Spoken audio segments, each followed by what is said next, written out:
मित्रमैत्रिणींनो, आज मी बनवणार आहे गोडी डाळ. हे आहे तुरीची गोडी डाळ बनवणार आहे. तर ही आहे तुरीची डाळ शिजवलेली आहे मी. त्यासाठी लागणारे साहित्य हे वाटण घेतलेलं आहे मी. खोबरं, धने, जिरे आणि बस आणि लसूण, आपलं साजूक तूप, कढीपत्ता, मिरच्या, जिरा आणि मोहरी, मीठ. याच्यात मी ऑलरेडी हिंग टाकलेली आहे आणि हळद टाकलेली आहे आणि लसूण. ओके, तुम्ही बघू शकता मी साजूक तूप टाकलेलं आहे. आता मी टाकणार आहे, मी जिरे टाकलेले आहे, ते चांगले तडतडून द्यायचे आणि मोहरी पण टाकलेली आहे. मला चांगले म्हणजे भरपूर जिरे आणि मोहरी जास्त लागतं मला. ओके, तुम्ही बघू शकता जिरे एकदम लाल झालेले आहे, मोहरी पण तडतडलेली आहे.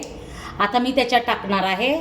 आता मी त्याच्यात टाकलं आहे लसूण आणि हे बघा मिरच्या तुम्ही अशा मधून चीर पाडून घ्यायच्या आहे. हे बघा अशा.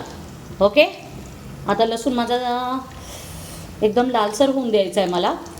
बघा तुम्ही बघू शकता लसूण एकदम लाल झालेला आहे. यात मी कढीपत्ता आणि मिरची टाकणार आहे.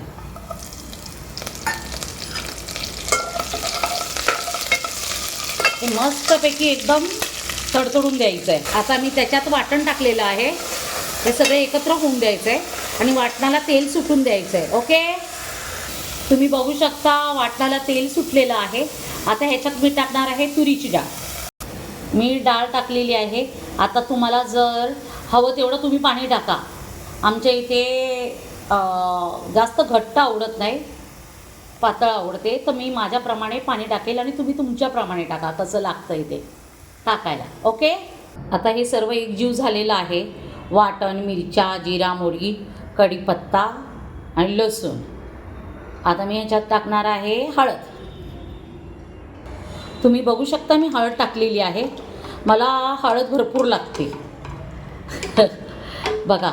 ओके, आता मी टाकणार आहे मीठ. चवीप्रमाणे मीठ टाकलेलं आहे. ओके, आता 5-10 मिनटं उकळी येऊन द्यावी त्याला. त्याच्यानंतर तुम्ही बघू शकता वरणाला उकळी आलेली आहे. आता मी त्याच्यात टाकणार आहे कसुरी मेथी.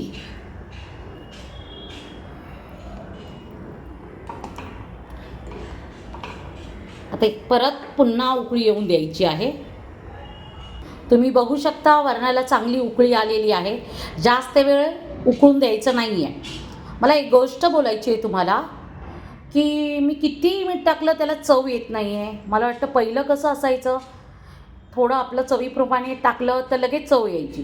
ह्याच्यात किती मीठ टाकते तरी चव येत नाही आहे आणि किती हळद टाकली तरी रंग येत नाही आहे. एवढी हळद टाकायला लागली त्याच्यानंतर तो कलर आलेला आहे. मीठ टाकल्यानंतर त्याला चव आलेली आहे जास्त मीठ टाकल्यामुळे. मी मीठ खात नाही पण माझ्या मुलीला मीठ लागतं, एवढंही नाही पण चव लागते. आता माझं वरणाची प्रोसिजर पूर्ण झालेली आहे. आता मी गॅस बंद करते.